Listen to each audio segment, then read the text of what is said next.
வந்துட்டு பிரியாணி செய்ய போகிறாங்க எங்கள் அம்மா. சரி, அதுக்கு தான் திங்ஸ் வாங்க போகிறோம். நான் என்ன திங்ஸ் வாங்க போகிறேன்? இன்னைக்கு நீ தான் சமைக்கிற. நான் சமைக்கிறேன். நான் தானே சமைக்கிறேன். அம்மா என்னம்மா சொல்கிறேன்? நான் உனக்கு ஹெல்ப் பண்ணுறேன், நீயே அம்மா எப்படி வருது பார்க்கலாம். வீடியோ எடுக்கிறது யாரு? நான் எடுத்து தரேன், நீ சமை.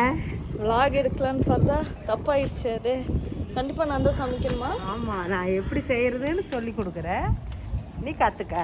ரைட்டு, அப்போ கன்ஃபார்ம் டன். நம்ம விளையாட்டுக்காக ஆரம்பித்த ஒரு விஷயம் வந்துட்டு கடைசியில் பெரிய ஆர்கியூமெண்ட்டாக வந்து செய்யணுங்கிற ஒரு கட்டாயம் வந்துடுச்சு. சரி, ஓகே, பிரியாணி நம்மளும் செஞ்சு தான் பார்ப்போமே. எங்கள் அம்மாவோட ரெசிபி வந்துட்டு சூப்பராக இருக்கும். சீரியஸாக கண்டிப்பாக இதை ட்ரை பண்ணி பாருங்கள். சரி, வாங்க எப்படி செய்யலான்னு பார்க்கலாம்.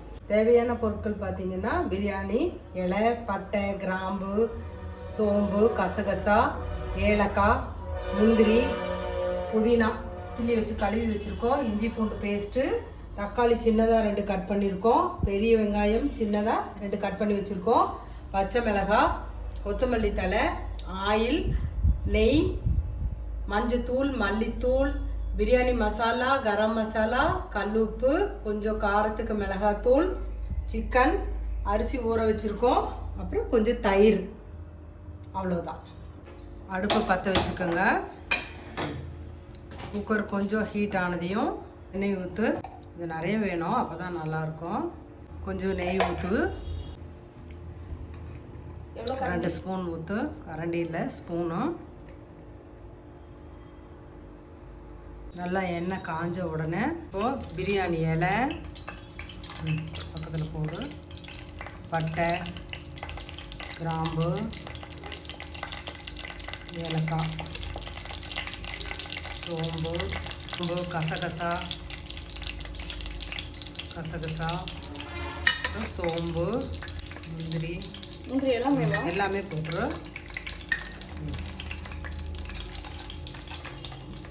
வண்டியில் நல்லா ஒரு ஃப்ரை பண்ண. புதுசாக ஒரு 4 பச்சை மிளகாய் கட் பண்ணாமல் அப்படியே போடுங்க. இப்போ புதினா கையில் எடுத்து போடு. நல்லா கழுவிட்டு புதினா போட்டு நல்லா ஃப்ரை. இப்போ புதினா நல்லா வணங்கிடுச்சு. இப்போ நீளமாக கட் பண்ணி வச்சு வெங்காயம் போடுறோம். அதே நல்லா பொன்னிறமாக வர்ற அளவுக்கு நல்லா வணக்கிக்கலாம். இப்போது வெங்காயம் நல்லா வணங்கிடுச்சு. இஞ்சி பூண்டு பேஸ்ட்டு போடுங்க. பேஸ்ட்டு நல்லா வணங்கிடுச்சு. இப்போ பொடியாக அரிஞ்சு வச்சு 2 தக்காளி போட்டு நல்லா வதக்குங்க. தக்காளி வணக்கும் போது கொஞ்சமாக உப்பு கொஞ்சம் போட்டிங்கன்னா சீக்கிரம் வணங்கிடும். கொஞ்சமாக போட்டு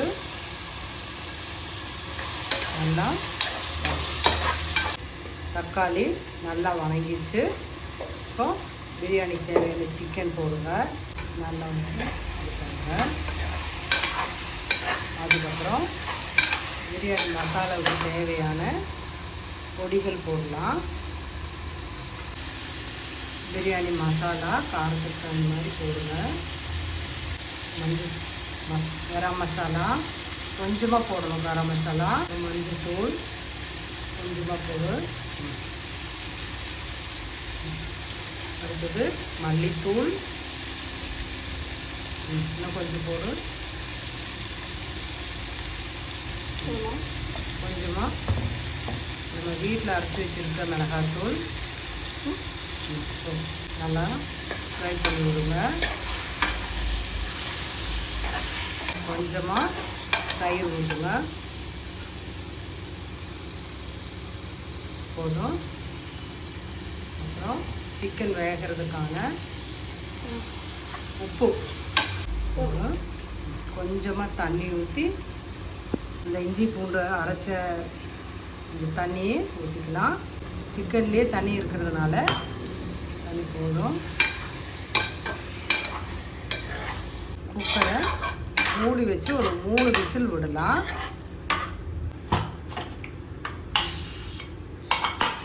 3 விசில் வர அளவுக்கு வச்சுக்கலாம்.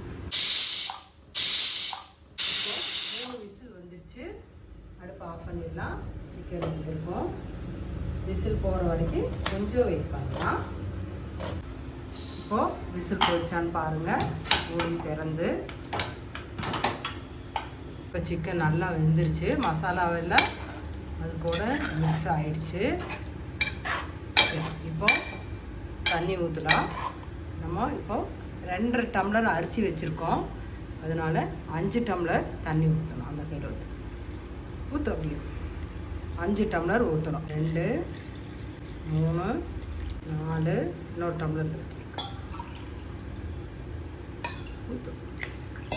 இப்போ 5 டம்ளர் தண்ணி ஊற்றிட்டோம். இப்போ குக்கர் பற்ற வச்சுக்கலாம். பற்ற வச்சுட்டு இப்போது அப்படியே போட்ட உப்பு அளவாக இருக்கா அப்படின்னு பார்க்கணும். எப்போவுமே கொஞ்சம் ஜாஸ்தியாக இருக்கிற மாதிரி இருந்தால் தான் ரைஸ் கூட மிக்ஸ் ஆகும். இப்போ உப்பு கரெக்டாக இருக்கான்னு பாரு சுபா.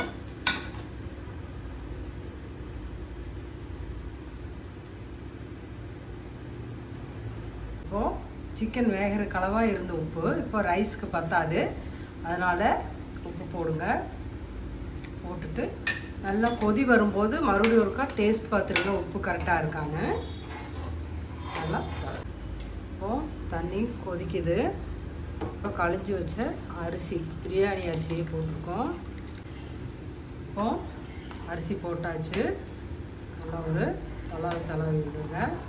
அதுக்கப்புறம் மூடி வைக்க வேண்டாம். இப்போதைக்கு 3/4 பாகம் அரிசி வேகிற அளவுக்கு குக்கரை திறந்தே வச்சு வேக விடலாம். சரிங்களா? சரி, வேகட்டும். இப்போது 3/4 பாகம் நல்லா வெந்துருச்சு. நல்லா ஒரு தலை விடுங்க. சரி, அடுப்பில் சிம்மில் வைங்க. குக்கர் மூடிய விசில் போடாமல்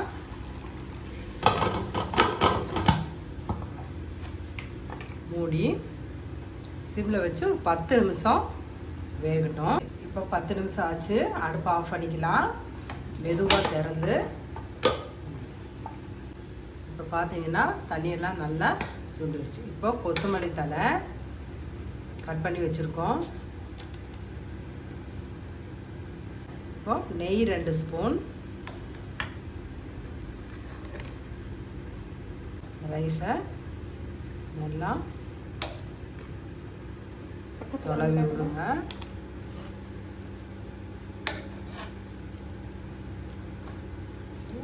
நான் அடி பிடிக்காமல் இருக்கணும். அதுக்காக நல்லா இது பண்ணிப்பேன்.